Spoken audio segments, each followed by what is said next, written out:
just in the final couple of minutes, we're 5 years from Ferguson. You're author of From Black Lives Matter to Black Liberation.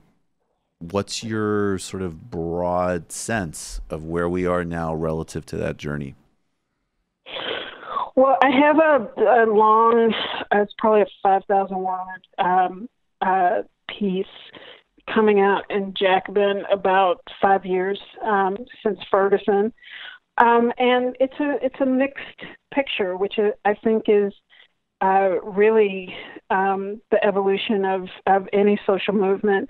I think that there is a reality that it had a devastating impact for Trump and the right to try to make Black Lives Matter the foil of their white nationalist movement.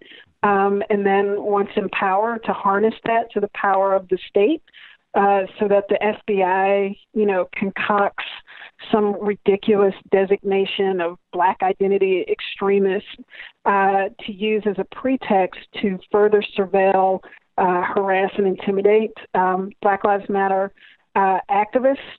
And I think that put a lot of people in the crosshairs literally, and it created an enormous amount of pressure and strain on activists within the movement. And so I think that has been one outcome. I think that there has been another outcome, which is undeniable, that all of the discussion that has been generated in the U.S. over the last couple of years that is broken out of its sort of isolated circles of discussion. So prison abolition, police abolition, the whole movement for reform of the criminal justice system, for bail reform, the decriminalization of marijuana, so on and so forth, that all of this reform discussion, as nascent as it is, it's still early, finds not its complete genesis,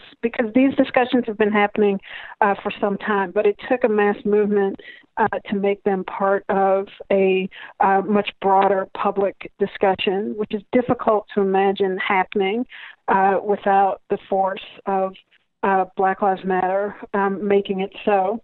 And so I think that is important. But I think also that the movement has shown the limits of reform struggles in the U.S., particularly around the issue of police brutality. If anything, I think that Black Lives Matter has shown how central police brutality is to the ruling class in the United States. That for all of the talk about budget deficits and cutting this and cutting that, we know that funding for police rarely, if ever, goes down.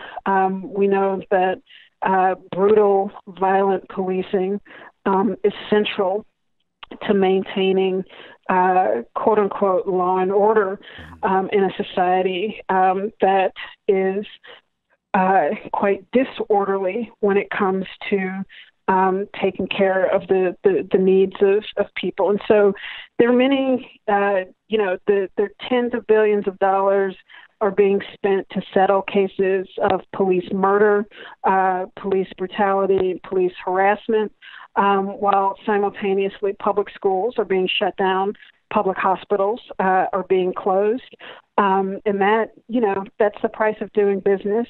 And so Black Lives Matter has shown the resilience of police brutality, and I think it's also shown some of the problems with a particular kind of organizing that focuses on a direct action alone, but without any clear mechanisms to bring in the tens of thousands of people who are radicalized by a movement, but don't know how to participate further than showing up to a protest or demonstration. I think it's shown the desperate need for democracy in our movement and organizing spaces to figure out how to incorporate the voices of those who are not paid staffers, those who are not on an executive board,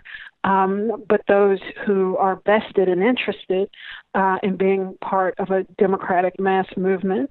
And so I would say that, it's a mixed bag 5 years later, while at the same time showing without any question that the need remains for not just a movement against police violence and abuse, but the need for a much broader movement against racism and inequality in the United States that can clearly make the connection between the attack on issues of race to the broader agenda of plunder and inequality at the core of the United States. So, and yeah, so kind of like what Jay-Z's doing with the NFL, kind of, that's what you're talking about. Oh my God! I'm sorry, I couldn't help myself. Shit show. I know. it's just this. I know. And you also have another book forthcoming as well. I believe it's called For Profit, and it's called Race for Profit. Pardon me. How banks and the real estate industry undermine Black homeownership. Well, I really hope that you'll join us again soon to talk about that book and a lot more.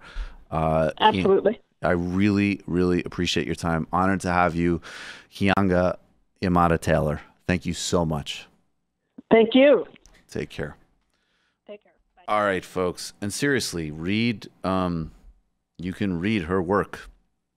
A Jacobin, like regular columns. This is like incredible socialist strategic mind here, and she's super strategic. That's why I like her so much. I fetishize strategic thinking. You just watched a Michael Brooks show video. Subscribe to get them all. Why wouldn't you? Don't be foolish. Click subscribe below and become a patron as well. Patreon.com/TMBS. Thanks, everybody.